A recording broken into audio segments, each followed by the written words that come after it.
UTS clips চ্যানেলে আপনাকে স্বাগত। শিখুন আর এনজয় করুন।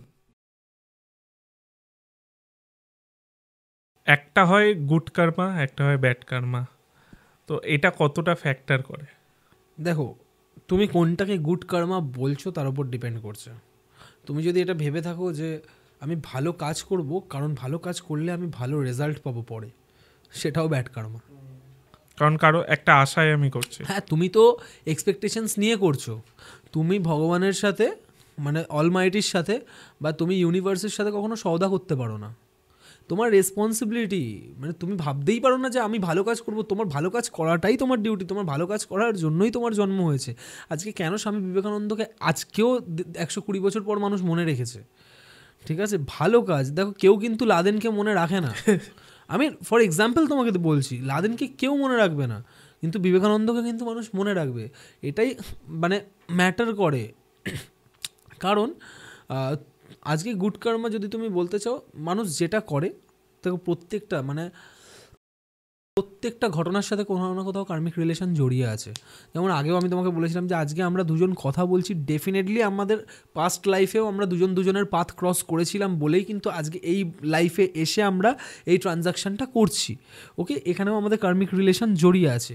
এবার তুমি বলছো গুড কার্মা, রাইট, আর ব্যাড কার্মা। যদি ভাবো যে আমি ভালো ফল পাবো ভেবে ভালো কাজ করো, সেটা ব্যাড কার্মা হয়ে যাচ্ছে। ঠিক আছে, এবার কোনো কিছু না করেও যদি তুমি কোনো কিছু না ভেবেও যদি তুমি নর্মালি মানুষের ভালো করে দাও, তুমি জানোই না তুমি তার ভালো করছো, বাট তুমি নিজের অজান্তেই করে দিলে কাজটা, সেটা গুড কর্মা হয়ে যাচ্ছে। বুঝতে পারলে? এবার তুমি কি জানতে চাইছো যে এটার সাথে আমাদের আফটার ডেথ কি জড়িয়ে আছে সেটা? কারণ সেটা নিয়ে অলরেডি আমরা ডিসকাস করে ফেলেছি। সেটা নিয়ে আমরা করেছি অলরেডি আগের এপিসোডে। না, আমি এটাই জানতে চাইছিলাম যে কর্ম ভালো হলে যেটা বলে, যেটা তুমি এক্সপ্লেনও করলে যে আমি কিছু ভেবে করছি তার মানে ওটা ভালো কর্ম নয়, ওটা এক্সপ্লেন করলে। কারণ এই যে কিছুদিন আগে আমি একটা কথা বলতে চাই, কিছুদিন আগে মনে আছে তুমি একটা শর্টস আপলোড করেছিলে আমাদের পাস্ট এপিসোডটা, মানে আগের এপিসোডটা থেকে, যে কর্মফল সবাইকে পেতেই হবে। তো সেখানে একজন অডিয়েন্স এসে আমায় কমেন্ট করলো যে এটা কোথায় লেখা আছে যে এই জন্মের, মানে আমি যে আজকে এত সাফার করছি তার মানে কি এই যে আমি গত জন্মের সব পাপের ফল ভোগ করছি? ঠিক আছে, তার মানে আমি যদি এই জন্মে ভালো কাজ করি তাহলে কি আমায় তার ফল ভোগ করতে পরের জন্মে যেতে হবে? এটা কোনোদিনই পসিবল নয়। আমি তখন বললাম যে দেখো, একটা কথা বলি, তুমি যে একটা গোটা জন্ম ধরে পাপ করে যাচ্ছ তার ফলটা তোমাকে তো ভুগতে হবে। ওকে, তাহলে তুমি কি এটা অস্বীকার করতে পারো যে মানে দেবকীরূপী কৈকেয়ী তাহলে অকারণে কেন 14 বছর কারাবাসে থাকলো? বা যশোদারূপী কৌশল্যাই বা কেন কৃষ্ণের মা না হয়েও মাতৃত্বের সুখটা পেল 14 বছরই কিন্তু? কারণ কৈকেয়ী মানে ত্রেতা যুগে ত্রেতা যুগে যখন কৈকেয়ী দশরথের কাছে গিয়ে দাবি জানায় যে রামকে রাজ্যাভিষেকের দিনই বলা হয় যে রামকে বনবাসে পাঠানো হবে। ঠিক আছে, সেই 14 বছর কিন্তু রাম বনবাসে কাটায়, যার কিন্তু সন্তানের মানে পুত্র সন্তানের যে সুখটা সেটা কিন্তু কৌশল্যা ভোগ করতে পারেননি। তার সেই অপেক্ষাটা গিয়ে কাটে তার পরের যুগ, মানে পরের জন্মে যখন কৃষ্ণ হয়ে জন্মগ্রহণ করে ভগবান বিষ্ণু, তখন কিন্তু দেবকীর কোলেই জন্মগ্রহণ করে, যেটা কিন্তু কৈকেয়ীরই পুনর্জন্ম ধরা হয়। আর যশোদা ছিল কিন্তু তোমার মাতা কৌশল্যার পুনর্জন্ম। তো ভগবান শ্রীকৃষ্ণ কার কাছে লালন পালন হলেন?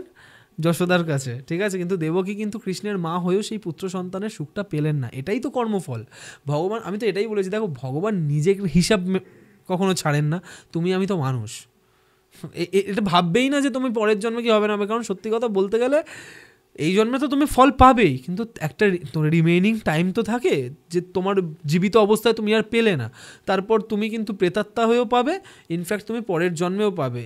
তো এটা আমি সবাইকে একটা কথা বলি যে যারা এই অবলা প্রাণীদেরকে মারছে, ঠিক আছে, বাবা মায়েদেরকে কষ্ট দিচ্ছে, বিশেষ করে ভাই, তুমি একটা কথা জানো, রামায়ণে হয়তো তুমি এটা জানো, অ্যাকচুয়ালি রাম তো বনবাসে গেছিল, ভগবান শ্রী রামচন্দ্র তো বনবাসে গেছিলনি, ঠিক আছে, কিন্তু আসল বনবাস কাটিয়েছিলেন তার ভাই ভরত। যখন দণ্ডক বনে মানে শ্রীরামচন্দ্রের ভাই ভরত ওনাকে আনতে যান, এই মাতা কৈকেয়ীর এরকম ষড়যন্ত্রের কথা শুনে যে যখন বনবাসে পাঠিয়ে দেওয়া হয় তখন তো নিজের রাজপথ ত্যাগ করার পর উনি তো মানে ভরত যান দণ্ডক বনে শ্রীরামচন্দ্রকে আনতে। তো রামচন্দ্র ফিরিয়ে দিয়েছিলেন যথারীতি যে না, আমি আমার পিতৃ আজ্ঞা পালন করতে এসেছি, আমি যাব না, আমি 14 বছর পরেই আসবো। তারপর কিন্তু মানে ভরত যে ছিলেন সে ইয়েতে মানে শ্রীরামচন্দ্রের পাদুকা নিয়ে এসেছিলেন, মানে জুতো, আমি যদি নর্মাল ভাষায় বলি জুতো নিয়ে এসেছিলেন। আনার পর সেটাকে রাজসিংহাসনে বসিয়ে রেখেছিলেন। আর নিজে শুতেন কিন্তু, মানে নিজে থাকতেন রাজপ্রাসাদ থেকে কয়েকশো মিটার দূরে একটা জঙ্গলে। তো এই অযোধ্যাবাসী এই কারণে আরও বেশি উৎফুল্ল হয়ে উঠেছিল যে রামচন্দ্র তো আসছেনই, কিন্তু তারা আরও বেশি খুশি হয়েছিল ভরতের জন্য যে ওর আসল বনবাসটা এবারও কাটতে চলেছে, মানে ও ফিরে আসছে, শ্রী রাম আর লক্ষ্মণের সাথে ও ফিরে আসছে। ঠিক আছে, তো এরকম হয় যে শ্রী রামচন্দ্র মাটিতে শুতেন বলে ভরত মাটি খোদাই করে তার নিচে গিয়ে শুতেন, যে আমার দাদা, আমার মানে দেবতুল্য দাদা যদি মাটিতে শোয়, আমার তো যোগ্যতা নেই মাটিতে শোয়ার। ঠিক আছে, উনি যে খাবারগুলো খেতেন ও তার থেকেও নিকৃষ্ট মানের খাবার খেতেন। তো ভাইয়ের প্রতি ভাইয়ের যে ভালোবাসাটা, ঠিক আছে, এটা আজকের দিনে অনেক মানুষ বোঝে না। ঠিক আছে, এই যে সম্পত্তির জন্য বাবা মায়ের সাথে ঝামেলা, এই যে সম্পত্তির জন্য ভাই ভাইয়ের ঝামেলা, ঠিক আছে, এই জিনিসগুলো যে পরবর্তীকালে যে কী কর্মফল বয়ে আনবে কেউ ধারণা করতে পারে না। কারণ ভগবান দেখিয়ে গেছে, যুগে যুগে দেখিয়ে গেছে যে তুমি তোমার ভাইয়ের প্রতি কীরকম দায়িত্বপরায়ণশীল হতে পারো। এখানে বলরাম শ্রীকৃষ্ণকে দেখো, ঠিক আছে, যতবার শ্রীকৃষ্ণ জন্ম, মানে ভগবান বিষ্ণু জন্ম নেবে ততবার কিন্তু সেই 4 ভাই থাকবে। ইনফ্যাক্ট কালকিতেও তুমি দেখবে এলাহাবাদে কিন্তু যেই কৃষক পরিবারে জন্মগ্রহণ করবে সেখানেও 4 ভাই থাকবে। ঠিক আছে, তো প্রত্যেকবার মানে ধর্মের মাধ্যমে এই জিনিসটা মানব সমাজকে বোঝানোর জন্য যে তুমি তোমার সমাজের প্রতি কতটা রেসপন্সিবল, তুমি তোমার ভাইদের প্রতি কতটা রেসপন্সিবল, তুমি তোমার সঙ্গিনীর প্রতি কতটা রেসপন্সিবল। ঠিক আছে, তো প্রত্যেকটা জিনিসের পেছনেই কর্মা লুকিয়ে আছে, এরকমভাবেই কর্মা জড়িয়ে আছে। তুমি আজকে তোমার ভাইকে যদি সম্পত্তির জন্য বাড়ি থেকে তাড়িয়ে দাও বা তার সাথে দুর্ব্যবহার করো, সেটাও কিন্তু কারোর না কারোর হিসাবের খাতায় লেখা থাকবে। এরকমই বিভিন্ন আরও ক্লিপস পাওয়ার জন্য, আরও বিষয়ে জানার জন্য আমাদের এই চ্যানেল ইউটিএস ক্লিপসকে অবশ্যই সাবস্ক্রাইব করুন।